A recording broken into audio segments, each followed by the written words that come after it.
En el invierno castellano de 1871, en una Segovia envuelta en el aliento gélido de la escarcha y el humo de incienso rancio, la última heredera de la ilustre familia de la Serna, Elvira, de apenas 16 años, se colgó de una viga de roble en el oratorio familiar. La noticia oficial, difundida con la discreción que la alta sociedad exigía, habló de un frenesí melancólico, un mal del alma que ya se había cobrado la vida de su madre, sus dos tíos y finalmente la de su abuela, la matriarca doña Inmaculada. 4 suicidios en menos de 2 años, todos por ahorcamiento, dentro de los mismos muros de piedra. La ciudad aceptó la tragedia con resignación piadosa, como una mancha de infortunio en un linaje de probada devoción.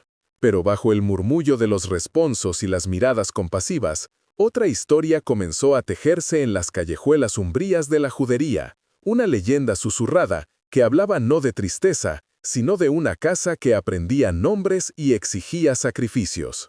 Una casa que, decían, le habló a Elvira en la noche final, y ella, como los demás antes que ella, simplemente obedeció. La historia que estás a punto de escuchar fue enterrada durante décadas, y hay quien prefiere que continúe así. Inscríbete ahora, si no lo haces, quedarás entre los que ignoraron el aviso cuando llamase a su puerta. El caserón de los de la Serna sigue en pie, o más bien, se resiste a caer.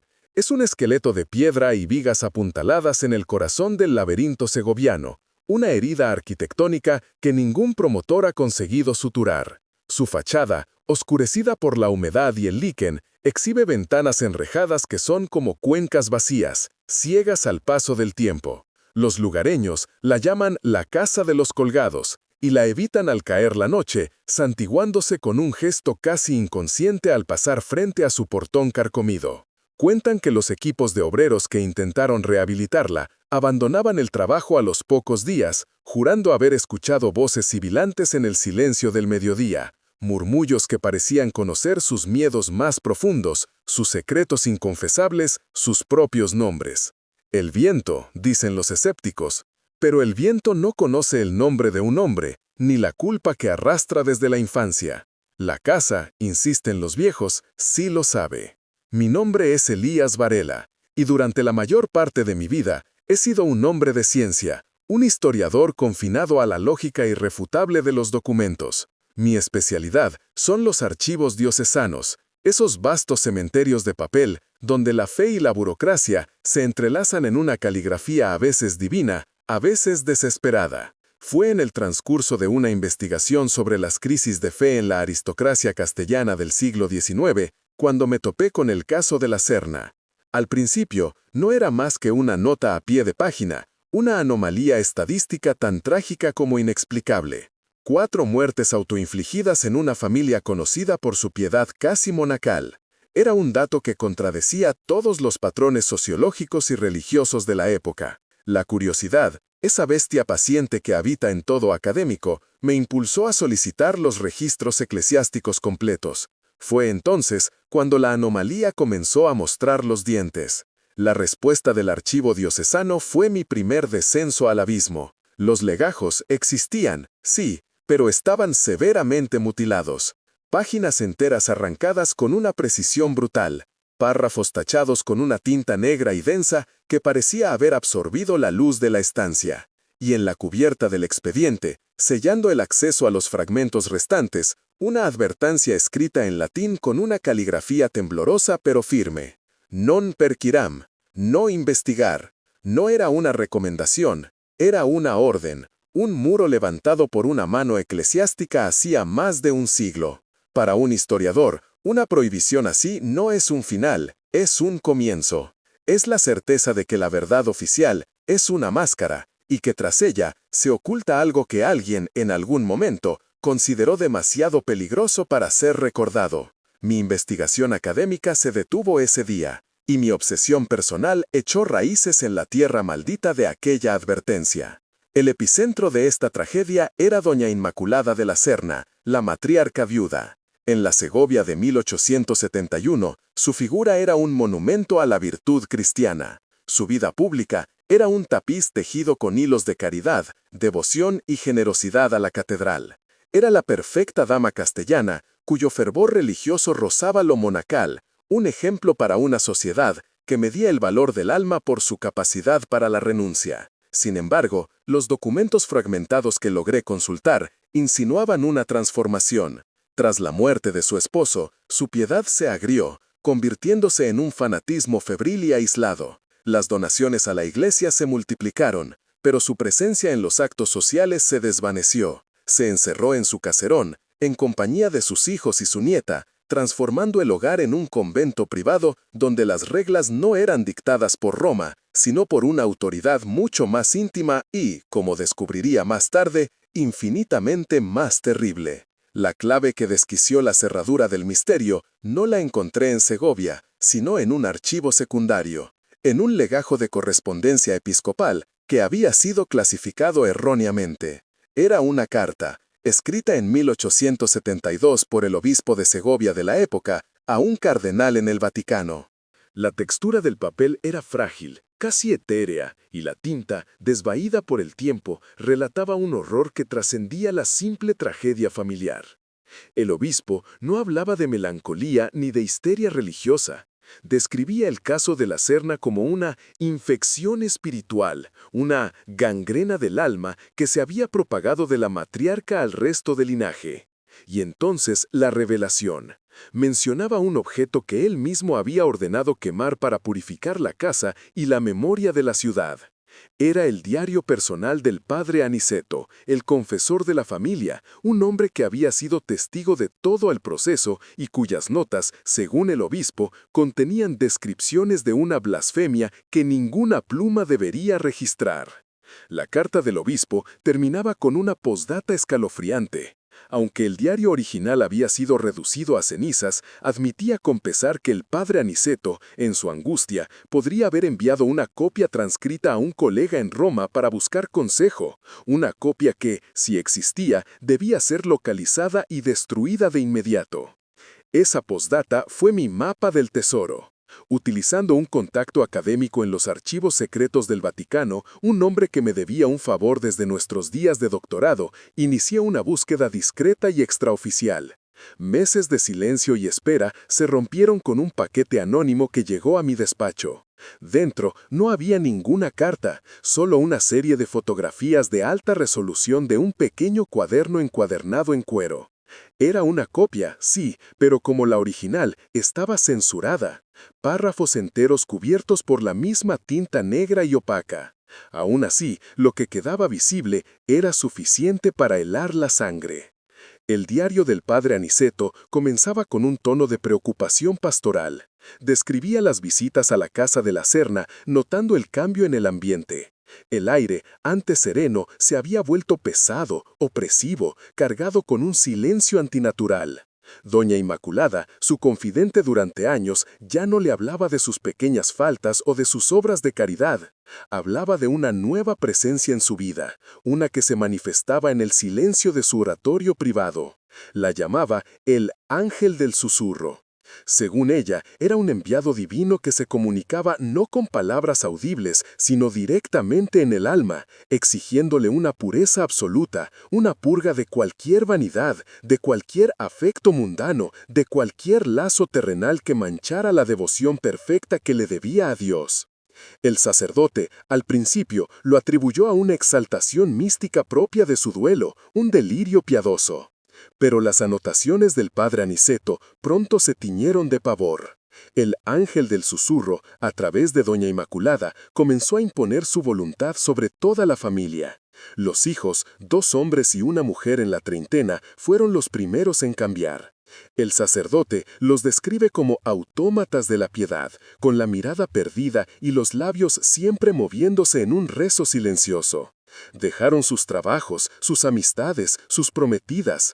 La casa se convirtió en una fortaleza de silencio y oración, donde la única voz de autoridad era la de la matriarca que transmitía los designios del ángel.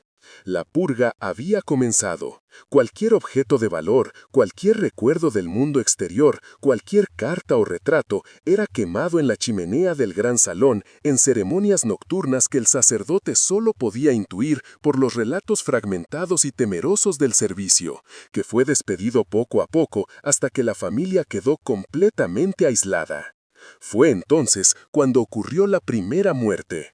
El hijo mayor, Gonzalo, un hombre que había sido conocido por su alegría y su amor por los caballos, fue encontrado colgado de una viga en los establos. La nota que dejó, citada en el diario del confesor, no hablaba de desesperación, sino de éxtasis.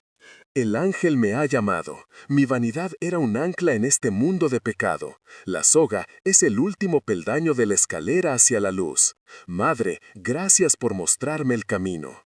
El padre Aniceto narra su horror al leer aquellas palabras.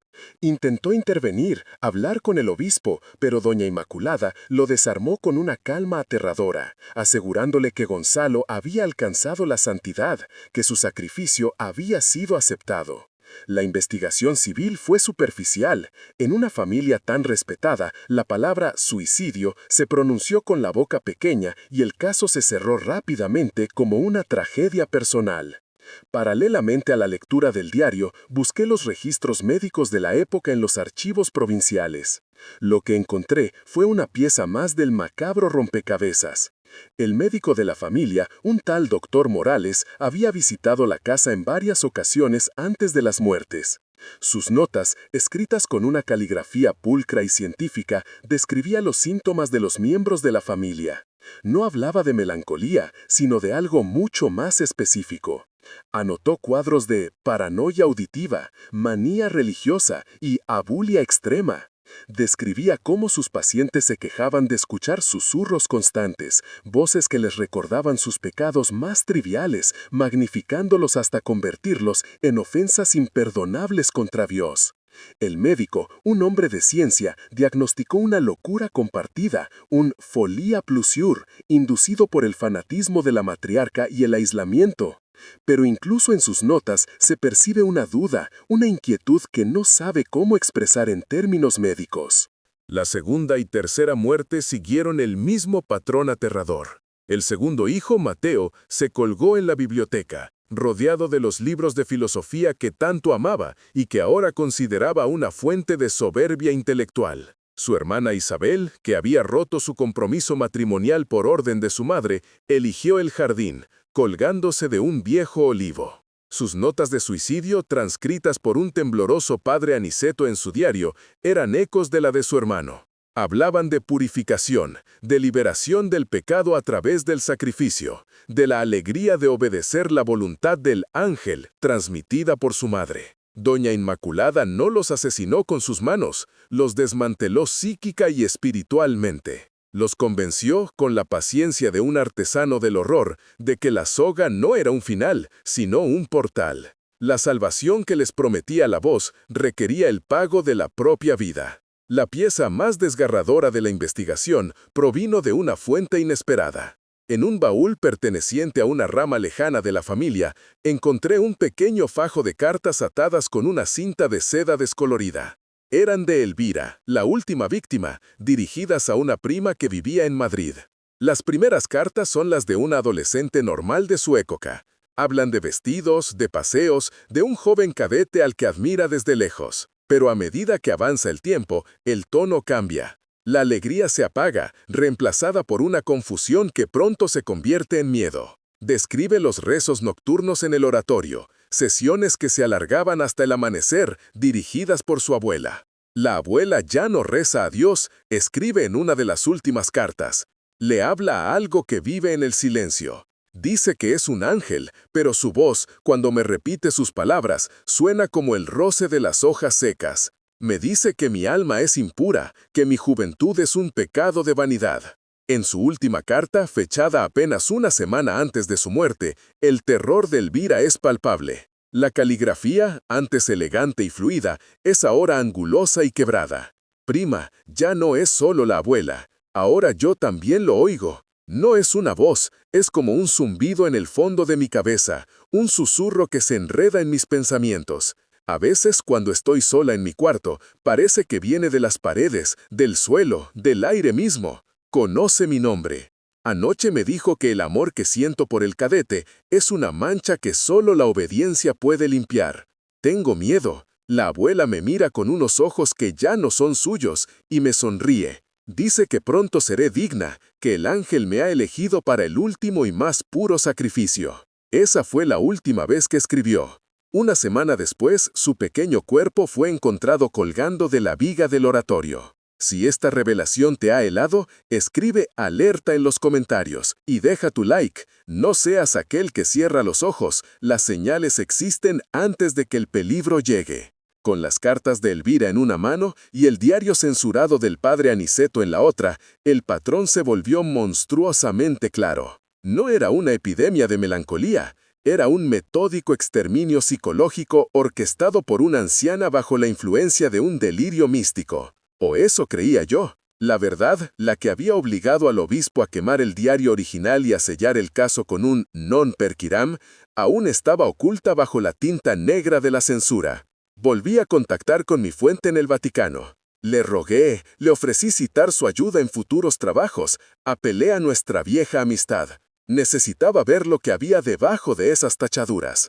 Tras semanas de un silencio que di por definitivo, recibí un último correo electrónico. Contenía una sola imagen, una fotografía de una única página del diario, procesada con técnicas de imagen espectral que habían logrado hacer visible el texto oculto. Esa página, la que el censor consideró la más peligrosa, contenía la confesión final del padre Aniceto. Estaba fechada el día después del suicidio de Elvira. El sacerdote describe su última visita a la casa, una visita que no realizó como confesor, sino como un hombre desesperado en busca de respuestas.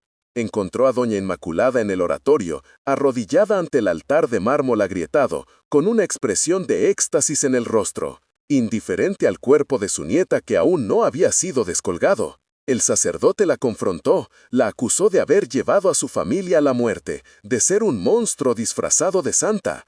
Ella simplemente sonrió y le dijo: «No he sido yo, padre, ha sido la voz que purifica. Ahora solo quedo yo. El sacrificio final será el más hermoso de todos». Doña Inmaculada se colgó esa misma noche, completando la aniquilación de su linaje.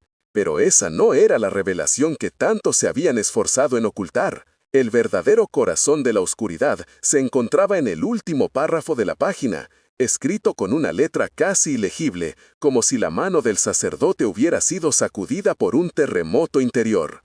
Confesaba que mientras discutía con la anciana en el oratorio, él mismo lo escuchó. No era la voz de doña Inmaculada, no era un eco, ni el viento. Era un susurro sibilante, inhumano, que parecía emanar no de una garganta, sino de la propia estructura de la casa, de la piedra fría, de las vigas oscuras, del aire estancado. Era una presencia polifónica y antigua que se retorcía en el silencio, una inteligencia gélida que se alimentaba de la fe y la retorcía hasta convertirla en un arma de autodestrucción. La verdad definitiva, la blasfemia que el obispo no pudo soportar, era esta. El ángel del susurro no era una invención de la mente enferma de doña Inmaculada. La entidad era real. La anciana no había sido su autora, sino su primera víctima, su primera conversa, su más devota y eficaz sacerdotisa. La casa no era simplemente el escenario del horror, era la fuente. Algo habitaba en sus muros, algo ancestral e innombrable que había encontrado en la fe fanática de la matriarca el canal perfecto para manifestarse y alimentarse. Ella le abrió la puerta de su alma y la entidad la utilizó para cosechar las almas de toda su familia. El padre Aniceto concluye su diario con una frase que resonaría en mi mente durante años. He salido de esa casa, pero su silencio me ha seguido. Que Dios nos perdone, pues no luchamos contra la locura de una mujer, sino contra un mal que tiene raíces en la propia tierra de esta ciudad. La reconstrucción de la última noche de Elvira, guiada por sus cartas y la confesión del sacerdote, se vuelve casi insoportablemente vívida. Podemos imaginarla en su habitación, con la luz de una vela temblando sobre las paredes, escuchando los crujidos de la casa. Pero no son los sonidos normales de una estructura vieja, son algo más. Un murmullo bajo, persistente, como el de una serpiente arrastrándose por la arena. Al principio es indistinguible del viento, pero poco a poco las sílabas comienzan a formarse en su mente. Su nombre, sus miedos, sus pequeños pecados de adolescente amplificados hasta convertirse en crímenes contra el cielo. Y mezclándose con ese susurro inhumano, la voz de su abuela desde el pasillo, una voz dulce y venenosa que la llama, que le promete la paz, que le asegura que el dolor es solo un instante y la gloria eterna. La vemos caminar por el pasillo oscuro, una sonámbula empujada por dos fuerzas, el terror y una extraña sensación de alivio. El oratorio está iluminado solo por las velas del altar, que proyectan sombras danzantes sobre las paredes. Su abuela está allí, de pie junto a la viga central, con la soga ya preparada en sus manos. No hay violencia en sus gestos, solo una ternura infinita y perversa. Le habla del ángel, de la belleza del sacrificio, de cómo su pureza juvenil lavará los últimos vestigios de pecado del linaje. El susurro en la habitación es ahora un coro ensordecedor en la mente de Elvira. Le promete el fin del miedo, el fin de la culpa. La soga, en ese momento, no parece un instrumento de muerte, sino la única puerta de escape de un tormento insoportable. Y ella, con la voluntad completamente rota, la acepta. Profundamente afectado por estas revelaciones, sentí la necesidad de hacer algo que mi escepticismo siempre me había impedido: ir al lugar de los hechos. Una tarde de otoño, cuando el sol comenzaba a teñir de sangre los cielos de Castilla, me dirigí a la casa de la Serna. El portón, asegurado con una cadena oxidada, se dio con un chirrido que pareció una queja. El interior era aún peor de lo que había imaginado. El aire era una masa sólida de polvo, podredumbre de madera y un olor residual a incienso rancio que se negaba a desaparecer. El silencio era total, opresivo, un vacío acústico que presionaba los tímpanos. Cada paso que daba sobre el suelo cubierto de escombros resonaba de forma anatural, como si la casa estuviera conteniendo la respiración. Avancé con el corazón en un puño hasta el fondo de la planta baja, donde sabía que se encontraba el oratorio. La puerta estaba arrancada de sus goznes. La capilla doméstica era una cueva de sombras. El altar de mármol estaba partido en dos, y el confesionario de roble yacía volcado, con su celosía rota como una dentadura destrozada. Miré hacia arriba. La viga de la que se habían colgado Elvira y su abuela seguía allí, oscura, sólida, indiferente. Permanecí en el centro de la habitación, inmóvil, intentando sentir algo, esperando desmentir con la fría lógica del presente el terror del pasado. El sol se había puesto casi por completo, y la oscuridad se tragaba los contornos de la estancia. Y entonces ocurrió. Una corriente de aire se coló por una de las ventanas rotas, un golpe de viento helado que recorrió el oratorio. El viento produjo un sonido sibilante al pasar entre las grietas de la piedra y la madera podrida, un sonido largo, bajo y sostenido. Escuché con atención, mi mente de historiador buscando la explicación racional, el fenómeno acústico. Pero el sonido cambió, se moduló, Y por un instante, un único y aterrador instante que se ha grabado a fuego en mi memoria, juraría que una de esas sílabas formadas por el azar se asemejó de forma imposible a mi propio nombre. Elías. Fue un roce, una insinuación, tan fugaz que podría haber sido producto de mi imaginación sugestionada, pero fue suficiente. Salí de esa casa con una prisa que no se correspondía con mi carácter, sintiendo una mirada fría en mi nuca, la mirada de algo que había despertado de su letargo y me había reconocido. Mi investigación, para todos los efectos, está completa. He resuelto el caso de la Serna, al menos para mí. Pero la monografía que escribí, detallando cada hallazgo, cada documento, cada testimonio, nunca será publicada. La presión discreta, pero inflexible de la diócesis, preocupada por reabrir viejas heridas y dar pábulo a supersticiones, ha sido suficiente para que ninguna editorial académica se atreva a tocarla.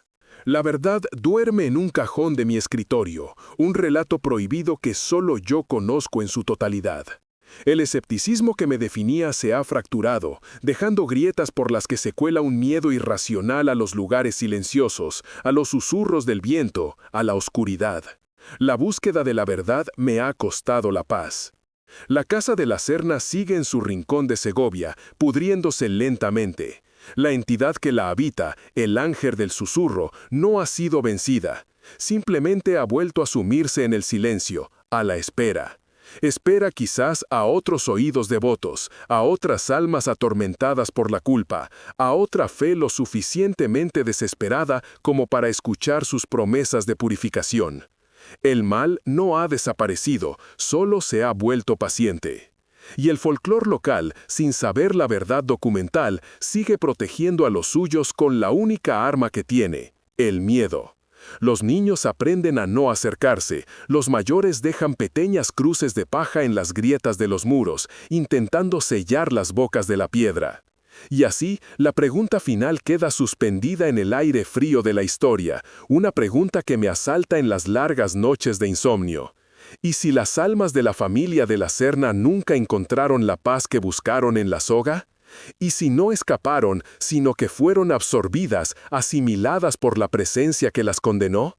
¿Y si siguen allí, sus voces unidas al coro antiguo de la casa, susurrando junto a la voz, esperando a que alguien más, un incauto, un investigador, un alma perdida, se detenga a escuchar?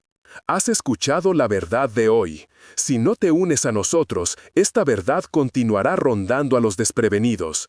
Inscríbete, activa la campana y comparte antes de que el próximo secreto te encuentre desprevenido. En el invierno castellano de 1871, en una Segovia envuelta en el aliento gélido de la escarcha y el humo de incienso rancio, la última heredera de la ilustre familia de la Serna, Elvira, de apenas 16 años, se colgó de una viga de roble en el oratorio familiar. La noticia oficial, difundida con la discreción que la alta sociedad exigía, habló de un frenesí melancólico, un mal del alma que ya se había cobrado la vida de su madre, sus dos tíos y finalmente la de su abuela, la matriarca Doña Inmaculada. 4 suicidios en menos de 2 años, todos por ahorcamiento, dentro de los mismos muros de piedra. La ciudad aceptó la tragedia con resignación piadosa, como una mancha de infortunio en un linaje de probada devoción. Pero bajo el murmullo de los responsos y las miradas compasivas, otra historia comenzó a tejerse en las callejuelas umbrías de la judería, una leyenda susurrada que hablaba no de tristeza, sino de una casa que aprendía nombres y exigía sacrificios. Una casa que, decían, le habló a Elvira en la noche final, y ella, como los demás antes que ella, simplemente obedeció. La historia que estás a punto de escuchar fue enterrada durante décadas, y hay quien prefiere que continúe así. Inscríbete ahora, si no lo haces, quedarás entre los que ignoraron el aviso cuando llamase a su puerta. El caserón de los de la Serna sigue en pie, o más bien, se resiste a caer. Es un esqueleto de piedra y vigas apuntaladas en el corazón del laberinto segoviano, una herida arquitectónica que ningún promotor ha conseguido suturar. Su fachada, oscurecida por la humedad y el líquen, exhibe ventanas enrejadas que son como cuencas vacías, ciegas al paso del tiempo. Los lugareños la llaman la Casa de los Colgados y la evitan al caer la noche, santiguándose con un gesto casi inconsciente al pasar frente a su portón carcomido. Cuentan que los equipos de obreros que intentaron rehabilitarla abandonaban el trabajo a los pocos días, jurando haber escuchado voces sibilantes en el silencio del mediodía, murmullos que parecían conocer sus miedos más profundos, sus secretos inconfesables, sus propios nombres. El viento, dicen los escépticos, pero el viento no conoce el nombre de un hombre ni la culpa que arrastra desde la infancia. La casa, insisten los viejos, sí lo sabe. Mi nombre es Elías Varela, y durante la mayor parte de mi vida he sido un hombre de ciencia, un historiador confinado a la lógica irrefutable de los documentos. Mi especialidad son los archivos diocesanos, esos vastos cementerios de papel donde la fe y la burocracia se entrelazan en una caligrafía a veces divina, a veces desesperada. Fue en el transcurso de una investigación sobre las crisis de fe en la aristocracia castellana del siglo XIX cuando me topé con el caso de la Serna. Al principio, no era más que una nota a pie de página, una anomalía estadística tan trágica como inexplicable. 4 muertes autoinfligidas en una familia conocida por su piedad casi monacal. Era un dato que contradecía todos los patrones sociológicos y religiosos de la época. La curiosidad, esa bestia paciente que habita en todo académico, me impulsó a solicitar los registros eclesiásticos completos del caso. Fue entonces cuando la anomalía comenzó a mostrar los dientes.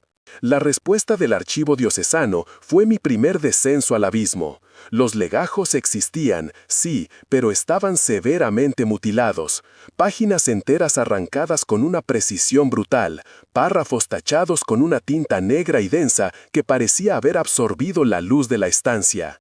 Y en la cubierta del expediente, sellando el acceso a los fragmentos restantes, una advertencia escrita en latín con una caligrafía temblogosa pero firme: non perquidam, no investigar. No era una recomendación, era una orden, un muro levantado por una mano eclesiástica hacía más de un siglo. Para un historiador, una prohibición así no es un final, es un comienzo. Es la certeza de que la verdad oficial es una máscara y que, tras ella, se oculta algo que alguien, en algún momento, consideró demasiado peligroso para ser recordado. Mi investigación académica se detuvo ese día, y mi obsesión personal echó raíces en la tierra maldita de aquella advertencia. El epicentro de esta tragedia era Doña Inmaculada de la Serna, la matriarca viuda. En la Segovia de 1871, su figura era un monumento a la virtud cristiana. Su vida pública era un tapiz tejido con hilos de caridad, devoción y generosidad hacia la catedral. Era la perfecta dama castellana, cuyo fervor religioso rozaba lo monacal, un ejemplo para una sociedad que medía el valor del alma por su capacidad para la renuncia. Sin embargo, los documentos fragmentados que logré consultar insinuaban una transformación. Tras la muerte de su esposo, su piedad se agrió, convirtiéndose en un fanatismo febril y aislado. Las donaciones a la iglesia se multiplicaron, pero su presencia en los actos sociales se desvaneció. Se encerró en su caserón, en compañía de sus hijos y su nieta, transformando el hogar en un convento privado donde las reglas no eran dictadas por Roma, sino por una autoridad mucho más íntima y, como descubriría más tarde, infinitamente más terrible. La clave que desquició la cerradura del misterio no la encontré en Segovia, sino en un archivo secundario, en un legajo de correspondencia episcopal que había sido clasificado erróneamente. Era una carta, escrita en 1872 por el obispo de Segovia de la época a un cardenal en el Vaticano. La textura del papel era frágil, casi etérea, y la tinta, desvaída por el tiempo, relataba un horror que trascendía la simple tragedia familiar. El obispo no hablaba de melancolía ni de histeria religiosa, describía el caso de la Serna como una infección espiritual, una gangrena del alma que se había propagado de la matriarca al resto del linaje. Y entonces la revelación mencionaba un objeto que él mismo había ordenado quemar para purificar la casa y la memoria de la ciudad. Era el diario personal del padre Aniceto, el confesor de la familia, un hombre que había sido testigo de todo el proceso y cuyas notas, según el obispo, contenían descripciones de una blasfemia que ninguna pluma debería registrar. La carta del obispo fue mi mapa del tesoro. La llave que desquició la cerradura del misterio no la encontré en Segovia, donde el silencio de la diócesis era una muralla de granito, sino en un archivo secundario en Valladolid, en un legajo de correspondencia episcopal que había sido clasificado erróneamente. Un error administrativo que se convirtió en una epifanía. Estaba escrita en 1872, dirigida a un cardenal en el Vaticano, un confidente en las altas esferas del poder eclesiástico. La textura del papel era frágil, casi etérea al tacto, como la piel de un insecto muerto, y la tinta, desvaída por el paso de un siglo, relataba un horror que trascendía la simple tragedia familiar. El obispo, con una caligrafía elegante pero cargada de urgencia, no hablaba de melancolía ni de histeria religiosa, describía el caso de la Serna como una infección espiritual, una gangrena del alma que se había propagado desde la matriarca al resto del linaje con la virulencia de una plaga. Y entonces, en el corazón de la misiva, la revelación que detuvo mi respiración, mencionaba un objeto que él mismo había ordenado quemar en el patio del episcopado, bajo su estricta supervisión, para purificar la casa y la memoria de la ciudad. Era el diario personal del padre Aniceto, el confesor de la familia, un hombre que había sido testigo de todo el proceso, y cuyas notas, según el obispo, contenían descripciones de una blasfemia que ninguna pluma piadosa debería registrar jamás. La misiva episcopal se convertía, párrafo a párrafo, en una confesión de impotencia y pavor. El obispo admitía su fracaso, no como pastor, sino como exorcista. Describía al padre Aniceto como un hombre roto, cuya fe se había astillado contra el muro de silencio y sonrisas extáticas de Doña Inmaculada. El diario, por tanto, no era un simple registro de confesiones, sino el testimonio de un descenso a los infiernos, una crónica detallada de cómo la devoción más pura puede ser pervertida hasta convertirse en un culto a la muerte. El obispo temía que las palabras del sacerdote, si alguna vez veían la luz, pudieran actuar como un contagio, sembrando la misma semilla de duda y terror en otras almas vulnerables. La quema del diario no fue un acto de censura, sino una medida de cuarentena espiritual, un intento desesperado por contener una enfermedad que no entendía y que, sospechaba, no provenía de la mente de una anciana en duelo, sino de una fuente mucho más antigua y arraigada en la propia tierra segoviana.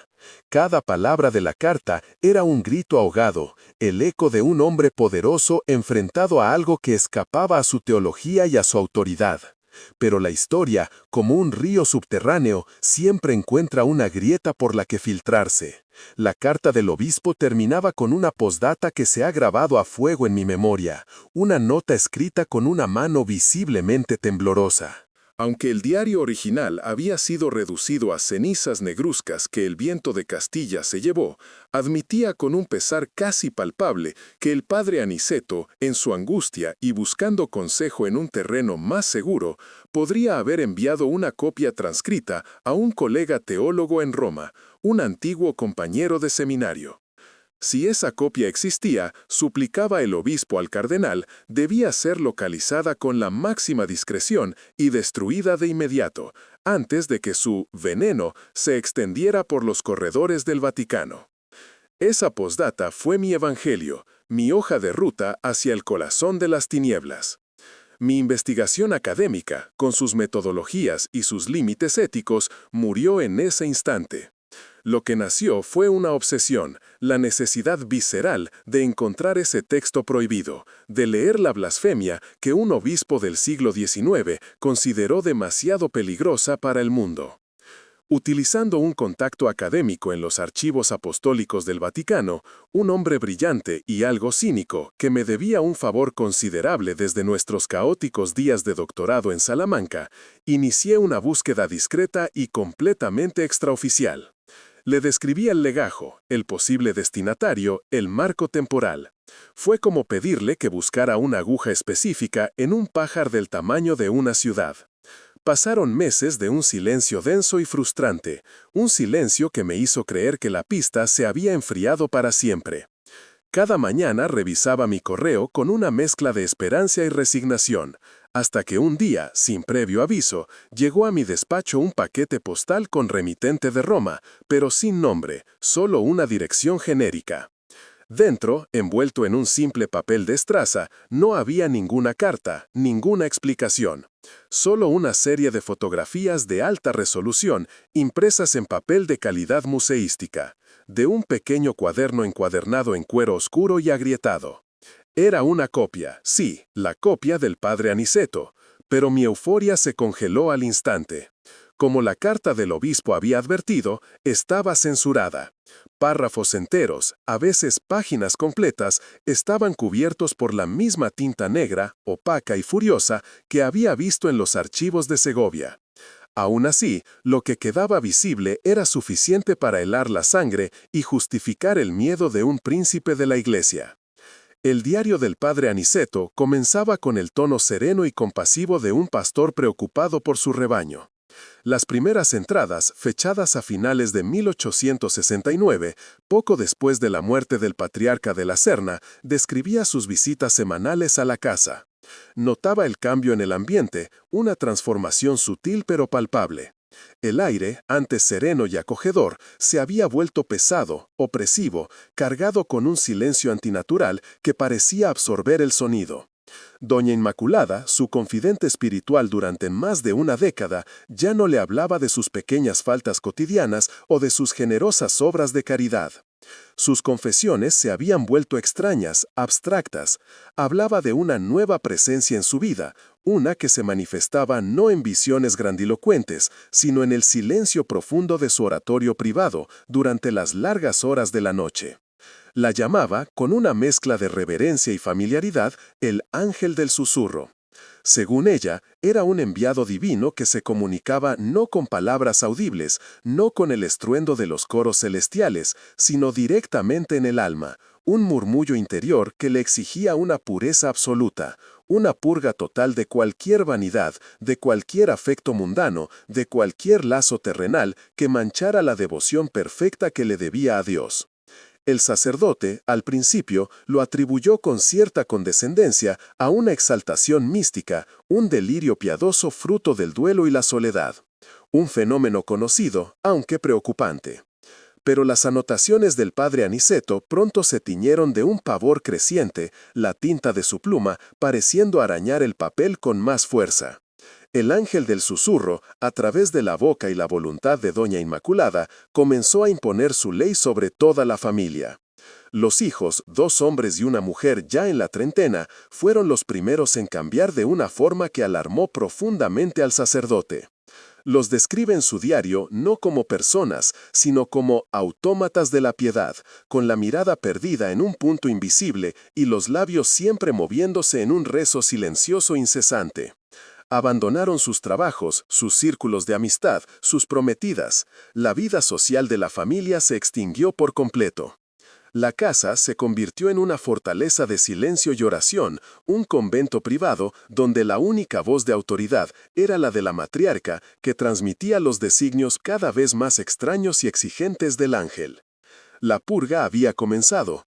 Cualquier objeto de valor, cualquier recuerdo del mundo exterior, joyas, retratos de antepasados, cartas de amigos, libros que no fueran de temática religiosa, era quemado metódicamente en la chimenea del gran salón durante ceremonias nocturnas que el sacerdote solo podía intuir por los relatos fragmentados y temerosos del servicio, que fue despedido poco a poco, uno a uno, hasta que la familia quedó completamente aislada del mundo, prisionera voluntaria de su propia santidad pervertida.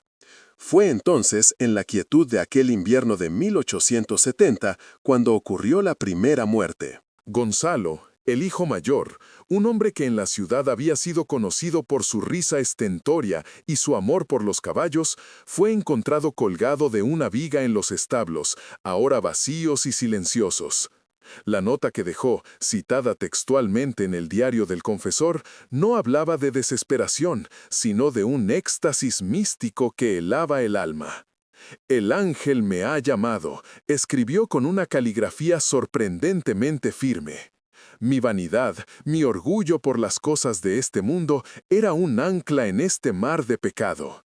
La soga no es un fin, es el último peldaño de la escalera hacia la luz.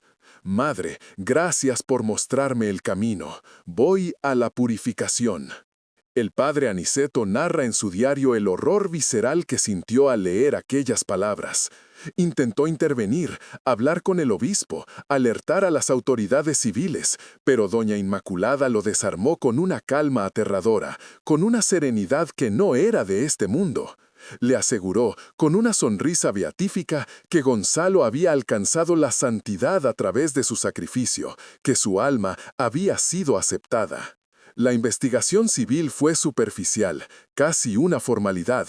En una familia tan respetada y piadosa, la palabra suicidio se pronunció con la boca pequeña, y el caso se cerró rápidamente como una tragedia personal e inescrutable. El silencio de la ciudad se convirtió en el primer cómplice. Paralelamente a la lectura del diario mutilado, mi instinto de historiador me llevó a buscar fuentes externas que pudieran corroborar o desmentir el relato del sacerdote. Me sumergí en los archivos provinciales, un lugar aún más caótico y polvoriento que los diocesanos, buscando cualquier documento relacionado con la familia de la Serna. Y lo encontré. En un legajo de informes médicos del siglo XIX, hallé una pieza más del macabro rompecabezas. Eran las notas del médico de la familia, un tal doctor Morales, un hombre de ciencia, positivista y escéptico. Había visitado la casa en varias ocasiones durante los meses previos a las muertes. Sus notas, escritas con una caligrafía pulcra y científica, describían los síntomas de los miembros de la familia con una precisión clínica escalofriante. No hablaba de frenesí melancólico, el diagnóstico vago y poético de la época. Anotó cuadros de paranoia auditiva, monomanía religiosa y una abulia extrema que los dejaba incapaces de tomar la más mínima decisión por sí mismos. Describía cómo sus pacientes se quejaban de escuchar susurros constantes, voces incorpóreas que les recordaban sus pecados más triviales, magnificándolos hasta convertirlos en ofensas imperdonables contra Dios. El médico, un hombre de ciencia, diagnosticó una locura compartida, un folia plusieurs, un contagio psíquico inducido por el fanatismo de la matriarca y el aislamiento extremo. Pero incluso en sus notas, entre las líneas de su diagnóstico racional, se percibe una duda, una inquietud que no sabe cómo expresar en términos médicos. Habla de un frío anímico en la casa, de una sensación de presencia observadora que él mismo experimentó y que no pudo atribuir a ninguna causa lógica.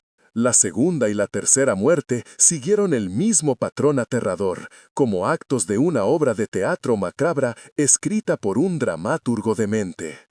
El segundo hijo, Mateo, un erudito conocido por su amor a la filosofía clásica, fue encontrado colgado en la biblioteca, rodeado de los libros de Platón y Aristóteles que tanto amaba y que ahora, según su nota final, consideraba una fuente de soberbia intelectual y un insulto a la simple fe que exigía el ángel. Su hermana Isabel, una joven que había roto su compromiso matrimonial por orden expresa de su madre, eligió el jardín de invierno, colgándose de un viejo olivo que su prometido le había regalado. Sus notas de suicidio, transcritas por un tembloroso y cada vez más desesperado padre Aniceto en su diario, eran ecos casi idénticos de la de su hermano mayor. Hablaban de purificación, de liberación de la cárcel del cuerpo y el pecado, de la alegría inefable de obedecer la voluntad del ángel transmitida por la voz de su madre. Doña Inmaculada no los asesinó con sus manos, no hubo violencia física, no hubo coacción visible. Su método fue infinitamente más cruel. Los desmanteló psíquica y espiritualmente, día tras día, susurro a susurro. Los convenció, con la paciencia de un artesano del horror, de que la soga no era un instrumento de muerte, sino un portal a la gloria, la única llave que podía abrir las puertas de una salvación exclusiva y terrible. La pieza más desgarradora y humana de toda la investigación provino de una fuente completamente inesperada, un golpe de suerte que solo puede describirse como un susurro del propio pasado. En un baúl polvoriento perteneciente a una rama lejana y olvidada de la familia, localizado en un anticuario de Ávila, encontré un pequeño fajo de cartas atadas con una cinta de seda azul, ahora descolorida y frágil. Eran de Elvira, la última víctima, la nieta de 16 años, dirigida a una prima que vivía en un internado en Madrid. Las primeras cartas son un soplo de aire fresco en la atmósfera viciada de mi investigación. Son las epístolas de un adolescente normal de su época, llenas de vida y de sueños. Hablan de vestidos nuevos, de paseos por la Alameda, de un joven y apuesto cadete de la Academia Militar al que admira desde lejos con una timidez enternecedora. Pero a medida que avanza el tiempo, a medida que el invierno se cierra sobre Segovia y sobre su casa, el tono de las cartas cambia drásticamente. La alegría se apaga, reemplazada primero por una confusión palpable, que pronto se convierte en un miedo frío y pegajoso que se adhiere a cada palabra. En sus cartas posteriores, Elvira describe con una lucidez aterradora los rezos nocturnos en el oratorio familiar, sesiones que se alargaban hasta el amanecer, dirigidas por su abuela con una intensidad febril. La abuela ya no reza a Dios como nos enseñaron, prima. Escribe en una de las últimas cartas, con una caligrafía que empieza a perder su elegancia. Le habla a algo que vive en el silencio de la capilla. Dice que es un ángel, pero su voz, cuando me repite sus palabras, suena como el roce de las hojas secas sobre una lápida. Me dice que mi alma es impura, que mi juventud es un pecado de vanidad, que mis sueños son una ofensa. Me observa todo el tiempo, incluso cuando duermo. Sus ojos ya no parecen los de mi abuela. Hay algo detrás de ellos, algo frío y muy, muy antiguo. La correspondencia de Elvira no era solo la crónica de una adolescente asustada, era el testimonio en primera persona de una mente siendo sistemáticamente desmantelada, de una inocencia siendo devorada viva por una santidad monstruosa. En su última carta, fechada apenas una semana antes de su muerte, el terror de Elvira es casi físico, se puede sentir en la presión de la pluma sobre el papel. La caligrafía, antes elegante y fluida, es ahora angulosa y quebrada. Las letras se atropellan unas a otras como si huyeran de algo. Prima, ya no es solo la abuela, ahora yo también lo oigo. No es una voz como la suya, es como un zumbido en el fondo de mi cabeza, un susurro que se enreda en mis pensamientos y los retuerce. A veces, cuando estoy sola en mi cuarto, parece que viene de las paredes, del suelo de madera, del aire mismo. Conoce mi nombre. Anoche me dijo mi nombre. Y después me dijo que el amor que siento por el cadete es una mancha, una suciedad en mi alma que solo la obediencia total puede limpiar. Tengo miedo, un miedo que me paraliza. La abuela me mira con esos ojos que ya no son suyos y me sonríe de una forma extraña. Dice que pronto seré digna, que el ángel me ha elegido para el último y más puro sacrificio, el que completará la obra. Esa fue la última vez que escribió. Una semana después, su pequeño cuerpo fue encontrado colgando de la viga de roble del oratorio. Si esta revelación te ha helado, escribe alerta en los comentarios y deja tu like. No seas aquel que cierra los ojos, las señales existen antes de que el peligro llegue. Con las cartas de Elvira en una mano y las fotografías del diario censurado del padre Aniceto en la otra, el patrón se volvió monstruosamente claro. Ya no había duda, no se trataba de una epidemia de melancolía, ni de una simple tragedia familiar. Era un metódico y progresivo exterminio psicológico, una masacre del alma orquestada por una anciana bajo la influencia de un delirio místico devastador. O eso era lo que la evidencia visible me permitía concluir. Pero sabía, con la certeza que solo un historiador obsesionado puede sentir, que la verdadera razón que había obligado al obispo a quemar el diario original y a sellar el caso con un non perquiram lapidario, aún estaba oculta, latiendo como un corazón enfermo bajo la tinta negra de la censura. ¿Qué podía ser peor que una matriarca que lleva a toda su familia al suicidio en nombre de un ángel imaginario? La respuesta a esa pregunta era sin duda la blasfemia que el obispo tanto temía. Volví a contactar con mi fuente en el Vaticano. Esta vez no hubo formalidades académicas. Le rogué, le ofrecí citar su ayuda anónima en futuros trabajos, apelé a nuestra vieja amistad forjada entre libros y cafés baratos, le describí el horror que las partes visibles del diario ya insinuaban. Necesitaba ver lo que había debajo de esas tachaduras. Era una petición casi imposible, violaba todas las reglas del archivo y ponía en riesgo su carrera. Tras semanas de un silencio que di por definitivo, un silencio que me sumió en una profunda frustración, recibí un último correo electrónico, escueto y sin firma. Contenía una sola imagen adjunta, una fotografía de una única página del diario, la más densamente censurada de todas. Había sido procesada con técnicas de imagen espectral, una tecnología capaz de diferenciar las capas de tinta y hacer visible el texto oculto. La imagen tardó en cargar en la pantalla de mi ordenador, y mientras lo hacía, sentí un escalofrío, la premonición de que estaba a punto de cruzar un umbral del que no habría retorno. Esa página, la que el censor consideró la más peligrosa de todas, contenía la confesión final del padre Aniceto, su testamento espiritual.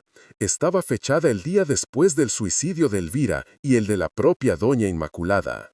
El sacerdote describe en ella su última visita a la casa, una visita que no realizó como confesor, sino como un hombre desesperado, con la fe rota, en busca de respuestas o quizás de confrontación. Encontró a Doña Inmaculada en el oratorio, arrodillada ante el altar de mármol agrietado, con una expresión de éxtasis en el rostro, completamente indiferente al cuerpo de su nieta, que aún no había sido descolgado de la viga. El sacerdote la confrontó, la llamó por su nombre, la acusó de haber llevado a su familia a la muerte, de ser un monstruo disfrazado de santa.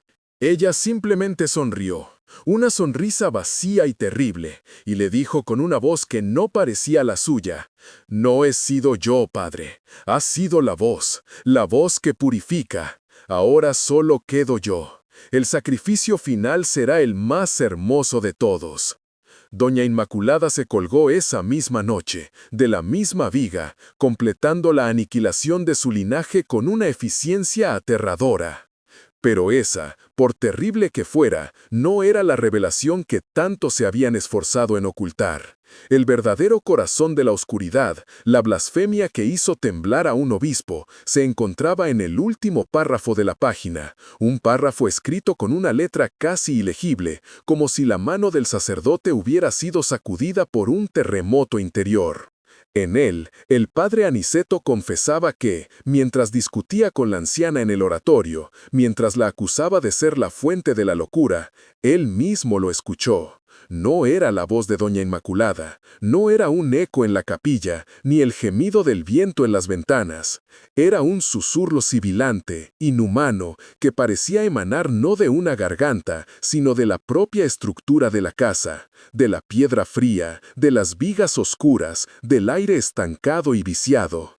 Era una presencia polifónica y antigua que se retorcía en el silencio, una inteligencia gélida y paciente que se había alimentado de la fe de aquella familia y la había retorcido hasta convertirla en un arma de autodestrucción. La verdad definitiva, la que convertía una historia de locura en una de horror cósmico, era esta. El ángel del susurro no era una invención de la mente enferma de Doña Inmaculada. La entidad era real, o al menos lo suficientemente real como para ser percibida por dos personas distintas. La anciana no había sido su autora, sino su primera víctima, su primera conversa, su más devota y eficaz sacerdotisa. La casa no era simplemente el escenario del horror, era la fuente, el cuerpo mismo del mal. Algo habitaba en sus muros, algo ancestral e innombrable, que había encontrado en la fe fanática de la matriarca el canal perfecto para manifestarse y alimentarse. Ella le abrió la puerta de su alma y la entidad la utilizó como un títere para cosechar las almas de toda su familia. El padre Aniceto concluía su diario con una frase que resonaría en mi mente durante años, una frase que era a la vez una advertencia y una sentencia. He salido de esa casa, pero su silencio me ha seguido. Que Dios nos perdone, pues no luchamos contra la locura de una mujer, sino contra un mal que tiene raíces en la propia tierra de esta ciudad, un mal que escucha y espera. La reconstrucción de la última noche de Elvira, guiada por sus cartas desesperadas y la confesión final del sacerdote, se vuelve un ejercicio casi insoportablemente vívido, una inmersión en un mar de terror psicológico. Podemos imaginarla en la gélida penumbra de su habitación, con la única luz de una vela temblando sobre los muebles oscuros, proyectando sombras que se estiran y se contraen como seres vivos. Escucha los crujidos de la casa centenaria, pero ya no son los sonidos familiares de una estructura vieja que se asienta. Son algo más. Un murmullo bajo, persistente, como el de una serpiente arrastrándose por un lecho de hojas secas. Al principio, es un sonido que se enreda con el del viento en las contraventanas, pero poco a poco, las sílabas comienzan a formarse en el umbral de su percepción, coagulando en su mente. Su nombre. Elvira. Y luego, sus miedos más íntimos, sus pequeñas vanidades de adolescente, sus sueños secretos, todos ellos arrancados de su alma y presentados ante ella como crímenes abominables contra el cielo. Y mezclándose con ese susurro inhumano, la voz de su abuela desde el pasillo, una voz que antes era sinónimo de consuelo y que ahora es dulce como la miel envenenada, llamándola, instándola a salir, prometiéndole la paz, asegurándole que el dolor es solo un instante fugaz y la gloria una eternidad que la aguarda. La vemos levantarse de la cama, no por su propia voluntad, sino como una marioneta cuyos hilos son manejados por una fuerza invisible. Camina por el pasillo oscuro, una sonámbula impulsada por dos fuerzas gemelas y monstruosas, un terror que le hiela los huesos y una extraña, perversa sensación de alivio. El oratorio, al final del corredor, es una boca de oscuridad apenas iluminada por las velas del altar, que proyectan sombras danzantes sobre las paredes de piedra desnuda. Su abuela está allí, de pie junto a la viga central, esa viga que ya ha servido de altar de sacrificios para sus tíos. En sus manos, arrugadas, con una destreza casi ritual, sostiene la soga ya preparada. No hay violencia en sus gestos, ni una sombra de malicia en su rostro, solo una ternura infinita y perversa, la ternura de una sacerdotisa que ofrece a su Dios el más preciado de los dones. Y el susurro en la habitación es ahora un coro ensordecedor en la mente de Elvira, una cacofonía de voces que le promete el fin del miedo, el fin de la culpa, el fin del tormento. La soga, en ese momento, no parece un instrumento de muerte, sino la única puerta de escape de un infierno interior insoportable. Y ella, con la voluntad completamente rota, la mente colonizada por la voz, la acepta. Con la confesión del padre Aniceto resonando en mi cabeza como un eco de ultratumba, sentí la necesidad imperiosa, casi física, de hacer algo que mi escepticismo académico siempre me había impedido: ir al lugar de los hechos. No como historiador, sino como testigo tardío, como alguien que necesitaba confrontar la geografía física del horror. Una tarde de otoño, cuando el sol comenzaba a teñir de un rojo sangriento los cielos de Castilla, me dirigí a la casa de la Serna. El portón de roble, asegurado con una cadena tan oxidada que parecía parte de la propia madera, cedió con un chirrido agudo que pareció una queja, el lamento de un gigante dormido al que acaban de despertar. El interior era aún peor de lo que había imaginado en mis peores pesadillas. El aire no era aire, era una masa sólida de polvo de siglos, de podredumbre de madera húmeda y un olor residual a incienso rancio que se negaba a desaparecer, un perfume litúrgico pervertido que se adhería a la garganta. El silencio era total, absoluto, un vacío acústico que presionaba los tímpanos, como si la casa entera estuviera conteniendo la respiración. Esperando. Cada paso que daba sobre el suelo cubierto de escombros y hojas secas resonaba de forma antinatural, amplificado, como si la propia estructura estuviera escuchando, registrando mi intrusión. Avancé con el corazón en un puño, conteniendo el aliento, hasta el fondo de la planta baja, donde, según los planos que había estudiado, se encontraba el oratorio. La puerta había sido arrancada de sus goznes hacía mucho tiempo, dejando un vano oscuro que invitaba y repelía al mismo tiempo. La capilla doméstica era una cueva de sombras, una herida abierta en el corazón de la casa. El altar de mármol estaba partido en dos, como si hubiera sido golpeado por un rayo, y el confesionario de roble yacía volcado, con su celosía rota como una dentadura destrozada. Mis ojos, acostumbrándose a la penumbra, se alzaron instintivamente. La viga de la que se habían colgado Elvira y su abuela, y antes que ellas, los demás. Seguía allí, oscura, sólida, indiferente, una línea de sentencia suspendida en el aire. Parecía absorber la poca luz que se filtraba, un objeto que había trascendido su función arquitectónica para convertirse en un ídolo mudo. Permanecí en el centro de la habitación, inmóvil, intentando aplicar la lógica, intentando sentir algo que pudiera desmentir el terror del pasado. El sol se había puesto casi por completo y la oscuridad se tragaba los contornos de la estancia, fundiendo los muebles rotos en una masa informe de negrura. Y entonces ocurrió.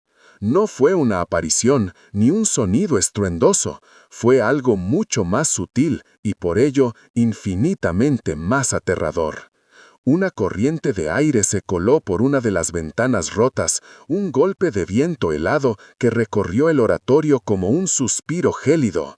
El viento produjo un sonido sibilante al pasar entre las grietas de la piedra y la madera podrida. Un sonido largo, bajo y sostenido. Escuché con la atención forzada de un científico, mi mente buscando la explicación racional, el fenómeno acústico, la casualidad. Pero el sonido cambió, se moduló, dejó de ser el simple silbido del viento para adquirir una cadencia, una inflexión casi vocal. Y por un instante, un único y aterrador instante que se ha grabado a fuego en mi memoria, juraría que una de esas sílabas formadas por el azar del aire se asemejó de forma imposible, blasfema, a mi propio nombre. Elías. Fue un roce, una insinuación, tan fugaz que podría haber sido producto de mi imaginación sugestionada por meses de investigación obsesiva, pero fue suficiente. El frío que sentí no era el del viento, era un frío interior, un terror primordial que me trepó por la columna vertebral y se instaló en la base de mi cráneo. Salí de esa casa con una prisa que no se correspondía con mi carácter, tropezando en la oscuridad, sintiendo una mirada fría en mi nuca, la mirada de algo que había despertado de su letargo y me había reconocido. Mi investigación, para todos los efectos prácticos y académicos, está completa. He resuelto el caso de la Serna, al menos para mí. He desenterrado la verdad que la Iglesia se esforzó tanto por sepultar. Pero la monografía que escribí, un trabajo de más de 300 páginas detallando cada hallazgo, cada documento, cada testimonio, cada carta, nunca será publicada.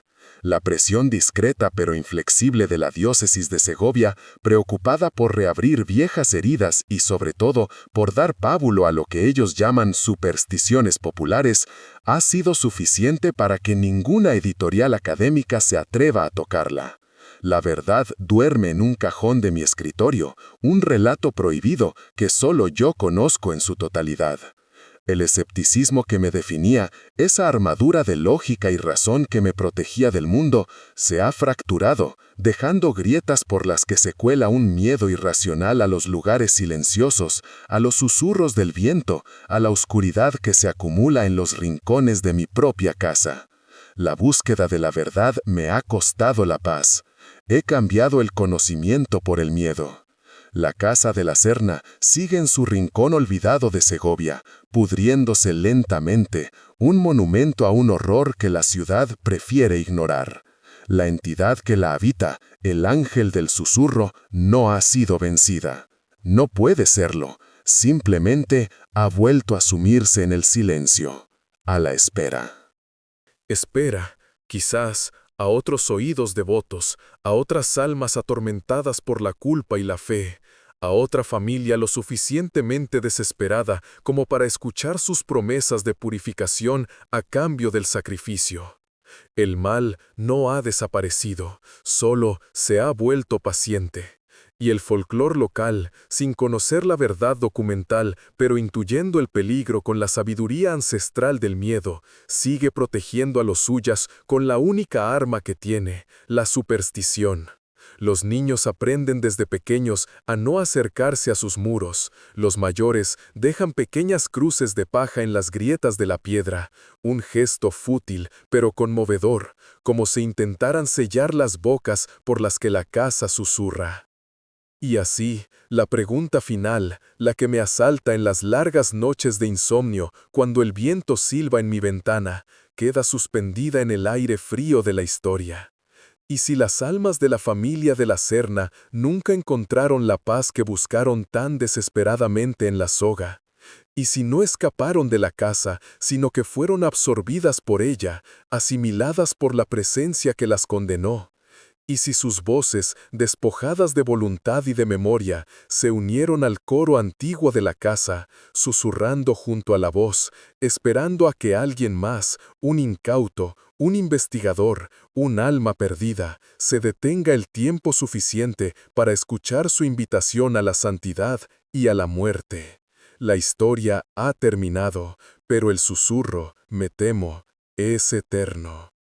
Esta revelación, la confesión póstuma del padre Aniceto, transformó la naturaleza de mi investigación de forma irreversible. Ya no estaba lidiando con un caso de histeria religiosa o un complejo drama familiar. Estaba frente al testimonio de un hombre de fe que afirmaba haber tenido un encuentro directo con una inteligencia no humana, una entidad maligna anclada a un lugar físico. El diario se convirtió en algo más que un documento histórico.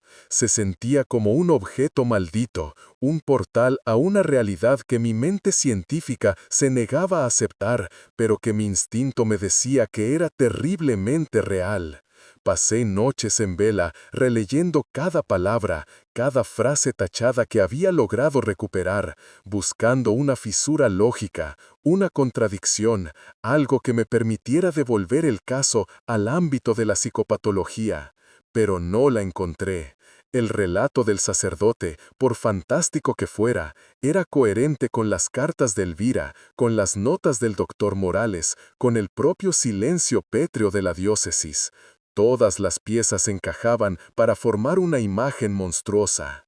La figura de Doña Inmaculada se redibujó en mi mente. Ya no era la villana de la historia, la matriarca fanática que arrastró a su familia a la tumba. Se convirtió en la primera víctima, la paciente cero de una infección espiritual.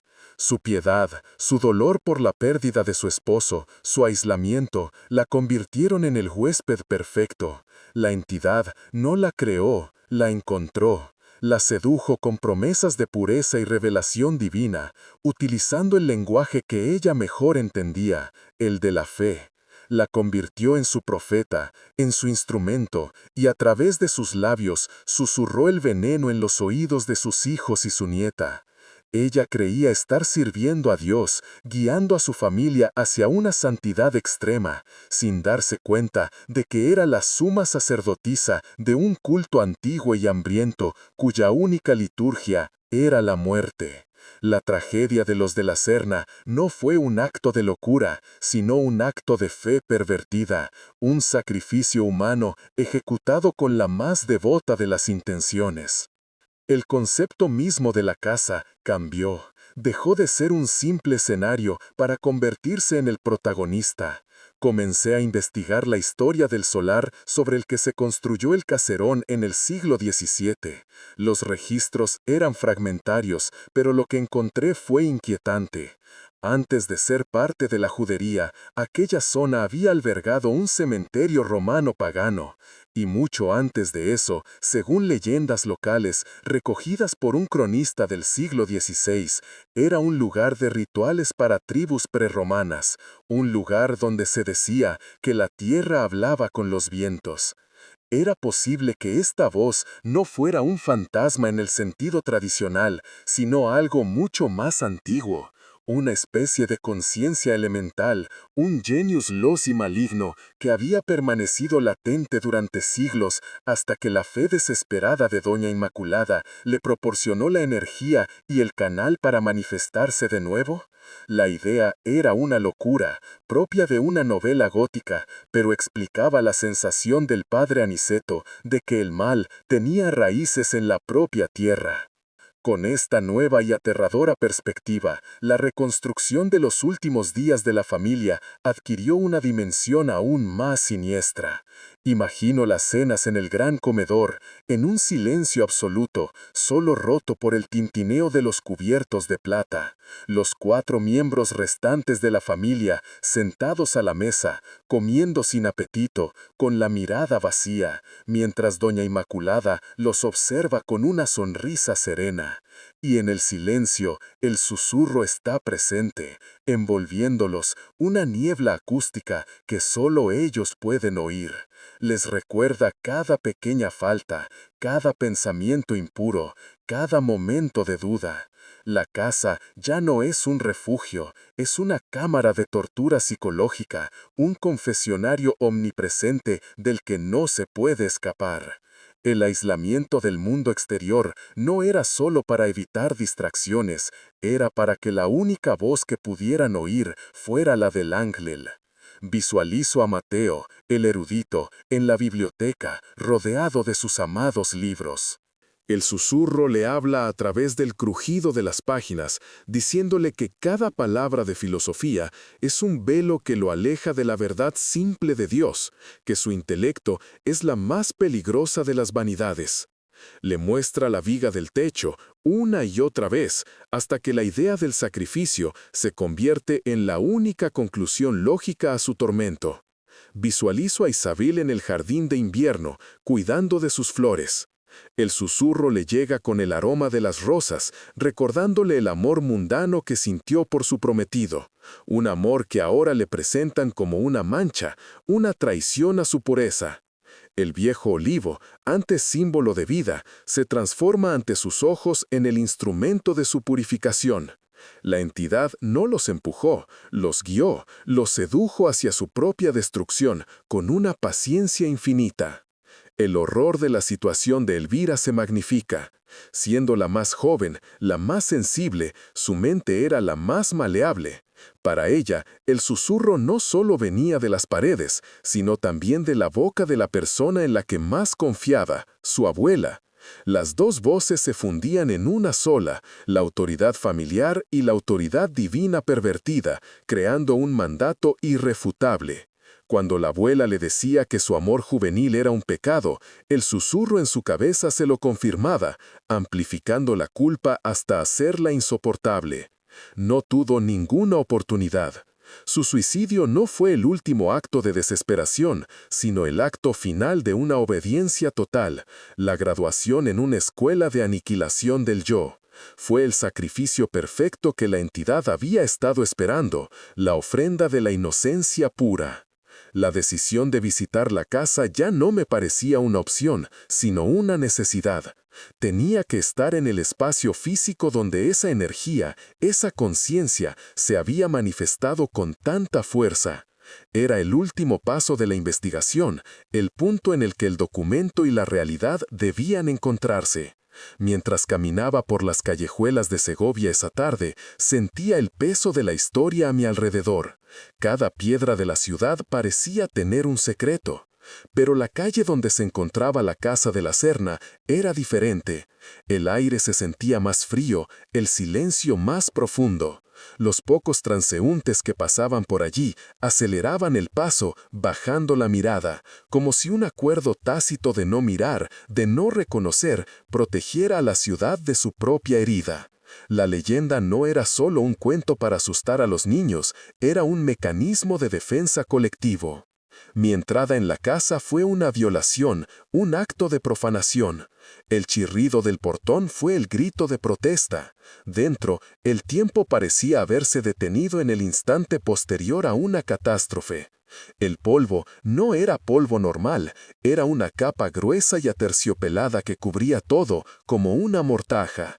Conservaba las huellas de los últimos habitantes, las siluetas de los objetos retirados, los caminos que habían recorrido.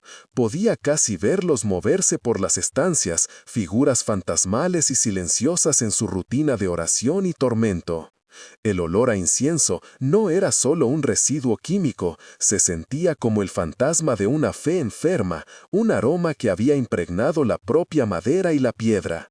Cada sombra parecía más oscura de lo normal, cada rincón ocultaba una profundidad que la lógica no podía explicar. No me sentía solo, la sensación de ser observado era abrumadora, una presión física en la nuca. Cuando llegué al umbral del oratorio me detuve. Era como mirar dentro de la boca de una bestia. La oscuridad allí era más densa, más antigua. La energía del lugar era palpable, una estática que erizaba el vello de los brazos. La viga central era el foco de todo. No era solo un trozo de madera, era un imán para la mirada, un objeto cargado con la desesperación y la muerte de toda una familia. Tenía la certeza de que si tocaba esa madera, sentiría el eco de sus últimos momentos, una impresión psíquica que mi mente no podría soportar. El aire estaba inmóvil, sin la más mínima corriente, y aún así sentía un frío que me calaba hasta los huesos, un frío que no era meteorológico, sino existencial. Era el frío de un lugar donde la esperanza había muerto de forma violenta. Mi momento de parálisis racional se rompió con aquel golpe de viento. Fue repentino, anómalo. El sonido que produjo no fue un simple silbido, tenía una textura, una complejidad que lo hacía parecer orgánico. Era como escuchar la exhalación de un pulmón gigantesco. Y en esa exhalación la sílaba, Elías.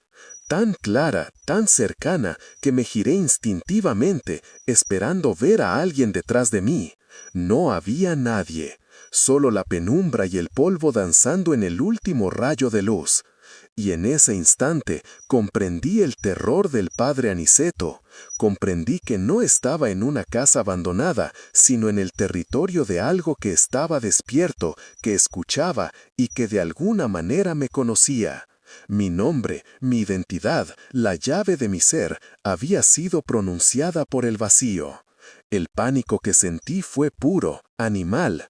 No fue una huida, fue una expulsión. La casa me vomitó de vuelta a la calle, al atardecer moribundo, con el corazón martillando contra mis costillas y el eco de mi nombre susurrado pudriéndose en mi memoria. El viaje de vuelta desde Segovia fue un borrón. Conducía sin ser consciente del camino, con la imagen del oratorio grabada en mis retinas. La experiencia había demolido las murallas de mi escepticismo. La verdad que había desenterrado ya no era una historia sobre el pasado, se había convertido en mi presente. La monografía que escribí en las semanas siguientes fue un acto de exorcismo. Necesitaba poner orden en el caos, traducir el horror a un lenguaje académico, aunque sabía que nadie la leería. Cuando recibí la llamada del obispado, su tono fue amable, casi paternal, pero el mensaje fue inequívoco.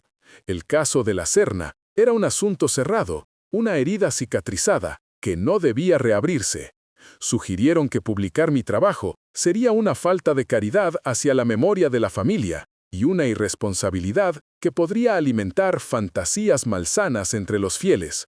No fue una amenaza, fue una orden envuelta en seda. Y yo, por primera vez en mi vida, obedecí. No por miedo a ellos, sino por miedo a lo que había encontrado. Hay verdades que, una vez liberadas, no pueden volver a ser encerradas. La Casa de los Colgados, como la llaman los segovianos, se ha convertido en una leyenda urbana, un cuento de fantasmas. Pero yo sé que no es una historia de fantasmas. Los fantasmas son ecos, huellas de lo que fue. Lo que habita en esa casa es una presencia, una fuente, algo que siempre ha estado y siempre estará. El folclore, con sus rituales y sus miedos, es una forma de memoria más honesta que los archivos mutilados. La gente que se santigua al pasar no sabe por qué lo hace exactamente, pero su instinto les dice que allí reside algo que es contrario a la vida, a la fe, a la razón. Protegen el secreto sin conocerlo, manteniendo una cuarentena invisible alrededor del mal. Y la casa espera, paciente, sabiendo que la fe y la desesperación son constantes humanas, y que tarde o temprano, alguien volverá a abrir la puerta, buscando consuelo, y encontrará una voz que le susurrará al oído exactamente lo que necesita oír. Mi vida ha quedado marcada por este conocimiento. El silencio ya no es sinónimo de paz para mí. En la quietud de la noche, a veces, creo percibir un murmullo en el límite de mi audición, un sonido sibilante, que podría ser el viento, o la calefacción, o algo más. Me he convertido en un hombre que teme a las corrientes de aire y a los rincones oscuros. El historiador que entró en esta investigación murió en aquel oratorio. El que salió es un hombre que sabe que el mapa del mundo que manejamos es incompleto, que hay territorios oscuros que la ciencia no ha cartografiado y que es mejor no explorar. Y la pregunta que me atormenta no es si el mal existe, sino si, después de haberme reconocido, después de haber pronunciado mi nombre, se ha quedado satisfecho con mi huida, o si, de alguna manera, una parte de su silencio me ha seguido hasta casa. La reconstrucción de la última noche de Elvira, guiada por sus cartas desesperadas y la confesión final del sacerdote, se vuelve un ejercicio casi insoportablemente vívido, una inmersión en un mar de terror psicológico. Podemos imaginarla en la gélida penumbra de su habitación, con la única luz de una vela temblando sobre los muebles oscuros, proyectando sombras que se estiran y se contraen como seres vivos. Escucha los crujidos de la casa centenaria, pero ya no son los sonidos familiares de una estructura vieja que se asienta, son algo más. Un murmullo bajo, persistente, como el de una serpiente arrastrándose por un lecho de hojas secas. Al principio, es un sonido que se enreda con el del viento en las contraventanas, pero poco a poco, las sílabas comienzan a formarse en el umbral de su percepción, coagulando en su mente. Su nombre, Elvira, y luego sus miedos más íntimos, sus pequeñas vanidades de adolescente, sus sueños secretos, todos ellos arrancados de su alma y presentados ante ella como crímenes abominables contra el cielo. Y mezclándose con ese susurro inhumano, la voz de su abuela desde el pasillo, una voz que antes era sinónimo de consuelo y que ahora es dulce como la miel envenenada, llamándola, instándola a salir, prometiéndole la paz, asegurándole que el dolor es solo un instante fugaz y la gloria una eternidad que la aguarda. La vemos levantarse de la cama, no por su propia voluntad, sino como una marioneta, cuyos hilos son manejados por una fuerza invisible. Camina por el pasillo oscuro, una sonámbula empujada por dos fuerzas gemelas y monstruosas, un terror que le hiela los huesos y una extraña, perversa sensación de alivio. El oratorio, al final del corredor, es una boca de oscuridad apenas iluminada por las velas del altar, que proyectan sombras danzantes sobre las paredes de piedra desnuda. Su abuela está allí, de pie junto a la viga central, esa viga que ya ha servido de altar de sacrificios para sus tíos. En sus manos arrugadas, con una destreza casi ritual, sostiene la soga ya preparada. No hay violencia en sus gestos, ni una sombra de malicia en su rostro, solo una ternura infinita y perversa, la ternura de una sacerdotisa que ofrece a su Dios el más preciado de los dones.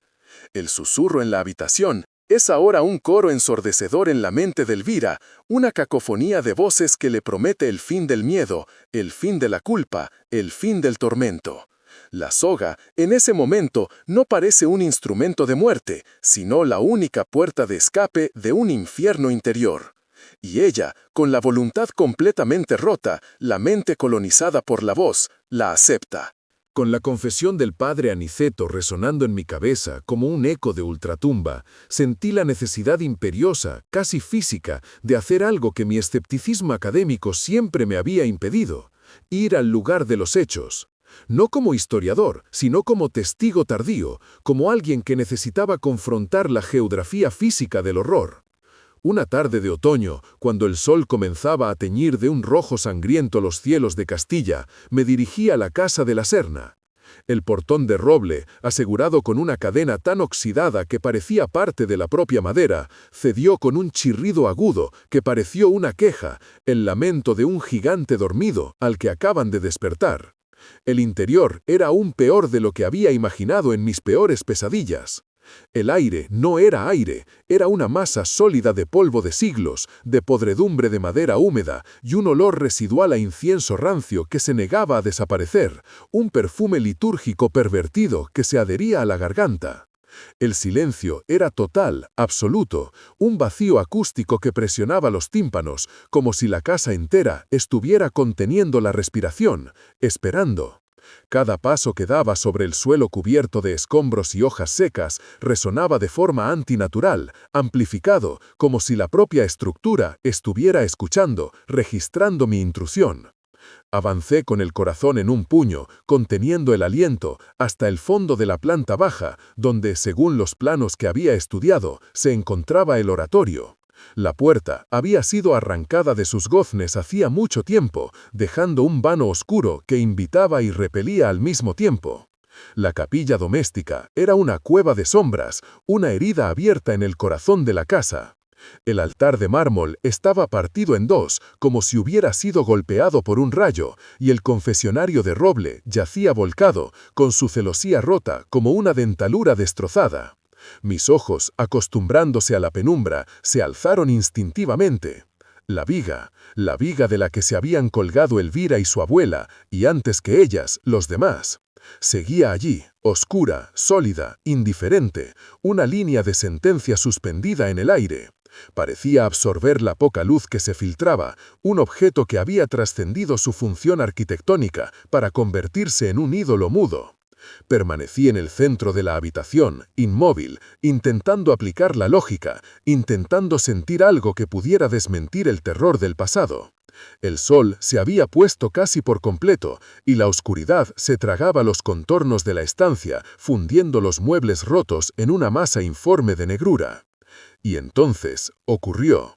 No fue una aparición, ni un sonido estruendoso. Fue algo mucho más sutil y, por ello, infinitamente más aterrador. Una corriente de aire se coló por una de las ventanas rotas, un golpe de viento helado que recorrió el oratorio como un suspiro gélido. El viento produjo un sonido sibilante al pasar entre las grietas de la piedra y la madera podrida, un sonido largo, bajo y sostenido. Escuché con la atención forzada de un científico, mi mente buscando la explicación racional, el fenómeno acústico, la casualidad. Pero el sonido cambió, se moduló, dejó de ser el simple silbido del viento para adquirir una cadencia, una inflexión casi vocal. Y por un instante, un único y aterrador instante que se ha grabado a fuego en mi memoria, juraría que una de esas sílabas formadas por el azar del aire se asemejó de forma imposible, blasfema, a mi propio nombre. Elías. Fue un roce, una insinuación, tan fugaz que podría haber sido producto de mi imaginación sugestionada. Pero fue suficiente.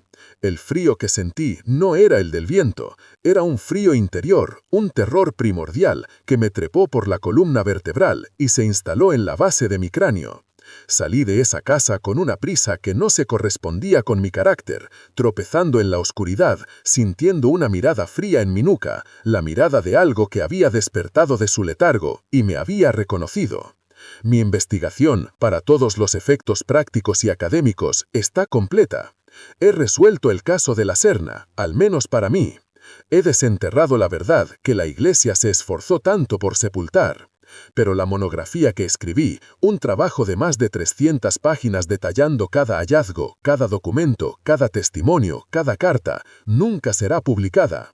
La presión discreta pero inflexible de la diócesis de Segovia, preocupada por reabrir viejas heridas y sobre todo por dar pábulo a lo que ellos llaman supersticiones populares, ha sido suficiente para que ninguna editorial académica se atreva a tocarla. La verdad duerme en un cajón de mi escritorio, un relato prohibido que solo yo conozco en su totalidad.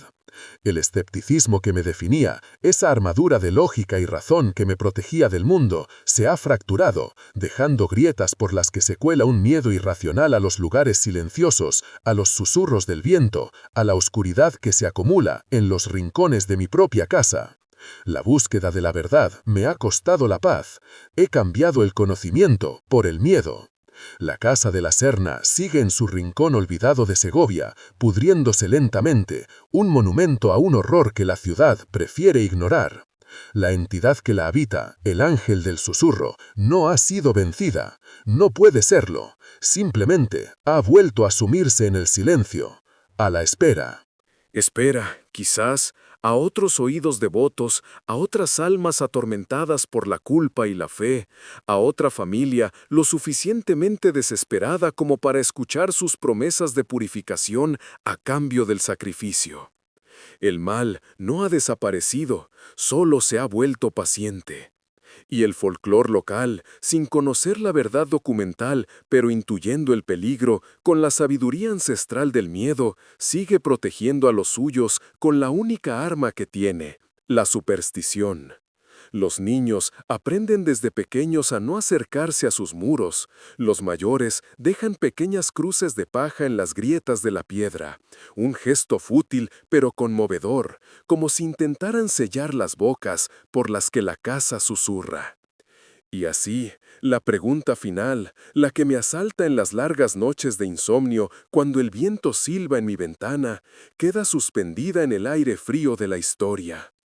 Y si las almas de la familia de la Serna nunca encontraron la paz que buscaron tan desesperadamente en la soga, y si no escaparon de la casa, sino que fueron absorbidas por ella, asimiladas por la presencia que las condenó, y si sus voces, despojadas de voluntad y de memoria, se unieron al coro antiguo de la casa, susurrando junto a la voz, esperando a que alguien más, un incauto, un investigador, un alma perdida, se detenga el tiempo suficiente para escuchar su invitación a la santidad y a la muerte.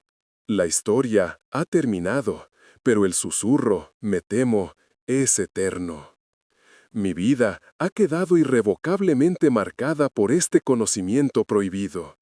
El historiador que entró en esta investigación, el hombre que creía en la supremacía del documento sobre la leyenda, murió en aquel oratorio segoviano. El que salió es un hombre que sabe que el mapa del mundo que manejamos es incompleto, que existen territorios oscuros que la ciencia no ha cartografiado y que es infinitamente más sabio no explorar. El silencio ya no es sinónimo de paz para mí.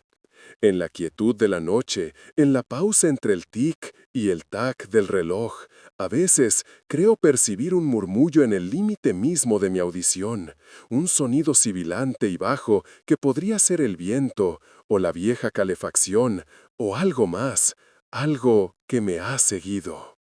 Me he convertido en un hombre que teme a las corrientes de aire y a los rincones oscuros de su propia biblioteca.